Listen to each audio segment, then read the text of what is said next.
मेरी भाव ये कह रही है कि पुलिस वालों ने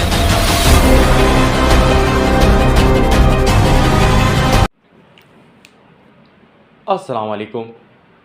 रिपोर्टर्स 21 में आपको खुशामदीद कहते हैं। कराची एक लावारिस शहर बन गया है और यहाँ के वासी डकैतों के रहमो करम पर हैं, लेकिन आज जो वाक़या पेश आया है उसने सबको हिला कर रख दिया है। ये वाक़या है एक 9 माह की बच्ची अनाबिया के बारे में, जो कि डकैती मज़ाहमत पर क़त्ल हो गई। जाँबाहक अनाबिया अपने रिश्तेदारों के साथ सफ़र कर रही थी कि उस दौरान डकैतों ने लूटने की कोशिश की और वहाँ मौके पर पुलिस पहुँच गई, जिसके दरमियान फायरिंग हुई और उस फायरिंग में अनाबिया गोली लगने से जाँ बाहक हो गई।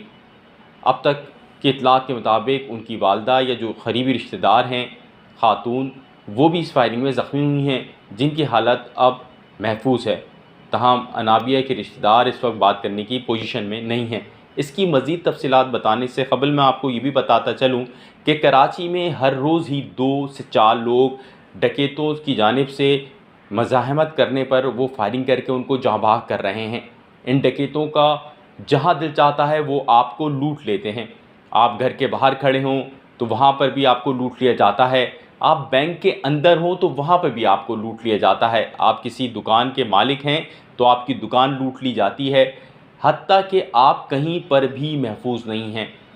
ये कराची में पहली दफ़ा हो रहा है। इससे क़बल इस तरह के वाक़यात कम होते थे कि ख़वातीन के साथ बदतमीज़ी और ख़वातीन को लूटना और इस हवाले से किसी किस्म का भी उनका एहतराम ना करना, उनको मारना या उनको धमकाना, इस किस्म की वारदातें। लेकिन अब कराची में इतने तवातुर इस कदर दिलेर हो गए हैं कि वो जिसको चाहे लूट रहे हैं, जिसके साथ चाहे बदतमीज़ी कर रहे हैं और उनको पकड़ने वाला, उनको रोक टोक करने वाला कोई नहीं।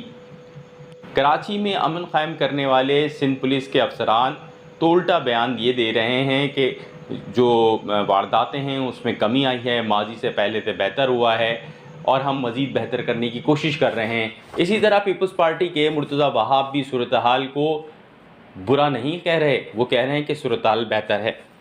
तो जनाब, ये है इस वक्त लावारिस शहर कराची का हाल। ताहम आज मैं आपको इस वाक़े की जानिब आता हूँ जिसकी मैंने आपको पहले बताया था। ये मासूम बच्ची अनाबिया जो है वो सफ़र कर रही थी, 9 माह की बच्ची थी, इसने तो कुछ भी नहीं देखा था। ये सफ़र कर रही थी चिंची रिक्शे में, नाज़माबाद से ये नॉर्थ कराची से बैठे थे और ये लोग नाज़माबाद के मुकाम पर थे और इनको आगे लियाकताबाद जाना था कि वहाँ पर रास्ते में नाज़माबाद में डकैतों ने लूटने की कोशिश की और इस दौरान पुलिस आ गई। इब्तिदाई जो पुलिस की जानिब से रिपोर्ट है मुरतब की गई है, मैं उसके मुताबिक बता रहा हूँ आपको, और उसके बाद फायरिंग हुई। कुछ लोग कहते हैं मौके पे कि पुलिस वालों की गोली लगी है और कुछ लोग कहते हैं कि डकैतों की गोली लगी है और एक डकैत भी ज़ख्मी हुआ है। इस हवाले से वालिदैन जो कि उनके करीबी रिश्तेदार हैं, हमने उनका मौक़िफ़ लिया। वो क्या कहते हैं, आप वो क्या इस तरह वाक़या बयान कर रहे हैं आप ये? लड़कों की आवाज़ आ रही थी चिल्लाने की, भागते हुए पीछे से पुलिस ने फायर मारने वल्लाह आलम किसकी गोली लगी है। लड़के आगे एक ज़ख्मी भी हुआ जिसमें से डकैत, वो ज़ख्मी को भी उठा के साथ ले गए, मामजी अस्पताल ले गए, उसमें गए माम क्लिनिक के बदल। तो अच्छा, ये कहाँ रहती हैं, कहाँ से आ रही थी, कहाँ जा रही थी? लालू पे आ रही थी मेरी भाव, जिसके साथ मेरी बहन। कहाँ से आ रही थी लोग? ये नॉर्थ कराची से। इनकी शादी को अरसा कितना हुआ था? शादी और समझ 5-6 साल हो गए। 5-6 साल। एक ही बेटी है इनकी और भी दो बच्चे। इनके शौहर क्या करते हैं? टेलर हैं। अच्छा, ये आज जो वाक़या हुआ है इस पर आप क्या कहेंगे? अभी तो भाई कुछ दिमाग काम नहीं कर रहा। बस पे बच्ची एक्सपायर हो गई है मेरी छोटी पे, इसकी गोली लगी एक बच्ची की, तो बहन के भी 3 गोलियाँ लगी। लियाकताबाद में कहाँ रहाइश है? लियाकताबाद में 6 नंबर में है रिश्तेदार। 6 नंबर पे। ठीक है, पुलिस से कोई उम्मीद है? उन्हीं की तो गोलियाँ से लगी है बच्ची, उनकी गोली लगी है। वो यही कह रही है कि पुलिस वाले, और उठाया भी नहीं है, वो दिखा भी रहे हैं बच्ची को मर गया, तो पुलिस वाले एक करीब नहीं आए और भागते रहे। मेरी भाव ये कह रही है कि पुलिस वालों ने कोई ताबून नहीं करा कि गोली लगी है, देखे तो जख्मी, वो दिखा रही है कि बच्ची एक्सपायर हो गई है। पर लोग आप ये कह रहे हैं कि पुलिस की गोली से बच्ची? वो तो यही मेरी भावज का तो ये कहना यही है कि लड़के भाग रहे थे तो पुलिस वाले उनके पीछे थे, हवाई फायरिंग हो रही। ठीक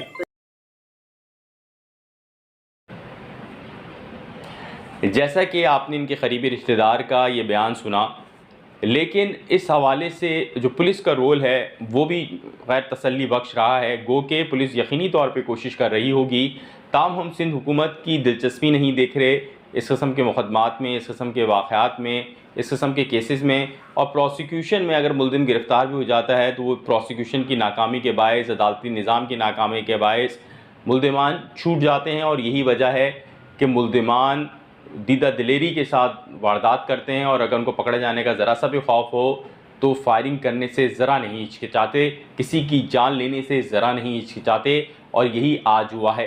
कराची में आज 2 और लोग भी जाँ बाख हुए हैं जो कि डकैती मज़ाहमत पर हुए हैं। उनमें से एक सिक्योरिटी गार्ड भी थे जिनको गोली मारी, 2 भाई थे जिनमें से एक जो है वो जाँ बाख हो गए, जबकि एक ज़ख्मी हालत में अस्पताल में है।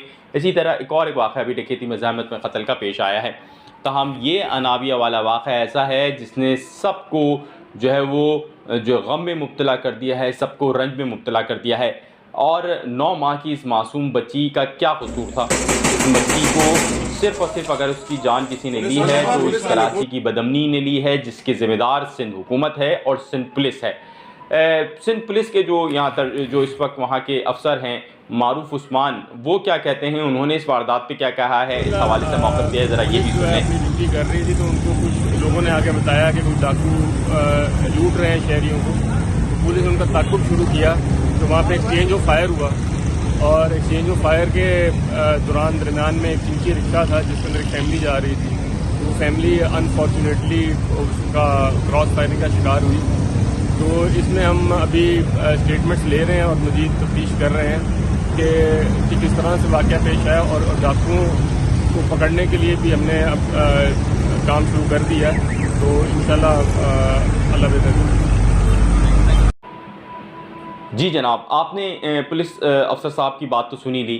कराची के जो सबसे बड़ा मसला है इस हवाले से, कराची के अंदर जो सियासी जमातें जो कि कराची की सतह पर उनकी प्रेजेंस है या कराची में उनकी बड़ी उनका रसूख रहा है, चाहे वो माजी हो या हाल हो, उसमें हम ये देख रहे हैं कि वो सब कम्युनिटी पुलिसिंग की बात कर रही हैं। वो तमाम लोग ये कह रहे हैं कि यहाँ पर जो पुलिस एहलकार तैनात हों वो यहाँ के कराची के मुकामी रहायशी हों, और ये एक बड़ा मसला है। हम अगर हाफिज़ नईमुर रहमान की बात कर लें तो वो भी इस मौक़िफ़ पर नज़र आते हैं कि कराची की जो पुलिस है उसके अंदर 80% कराची के मुकामी, यानी वो लोग जो कि कराची के अंदर रहते हैं, उनका वो होने चाहिए, वो ये मुतालबा करते हैं।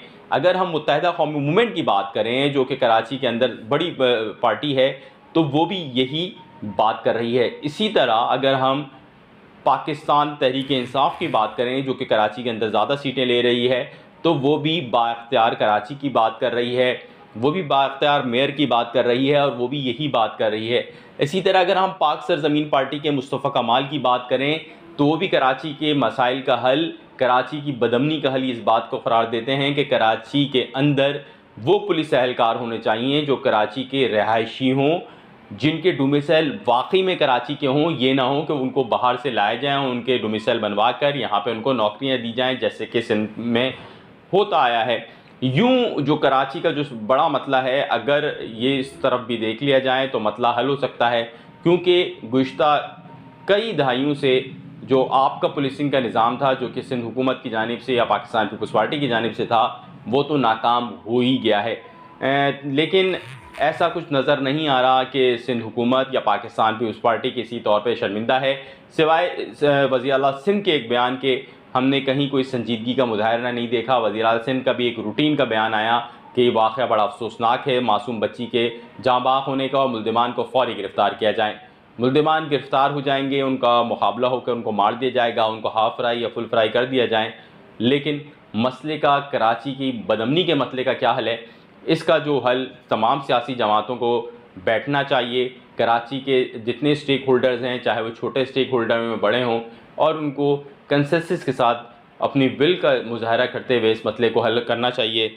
आखिर कब तक कराची वाले इन डकैतों के रहमो करम पर रहेंगे? आखिर कब तक ये डकैत एक मोबाइल फ़ोन 1000 रुपये या 5000 रुपये के खातिर लोगों की जानें लेते रहेंगे?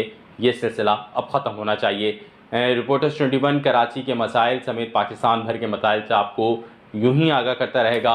हमारी हौसला अफजाई कीजिए, हमें फ़ीडबैक दीजिए, कमेंट बॉक्स में अगर आप समझते हैं कि कुछ बेहतरी की गुंजाइश है तो उस हवाले से भी हमको बताते रहिए, और हमारी वीडियोस को लाइक कीजिए, हमारे चैनल को सब्सक्राइब कीजिए और हमारी वीडियोस को शेयर भी कीजिए। बहुत शुक्रिया।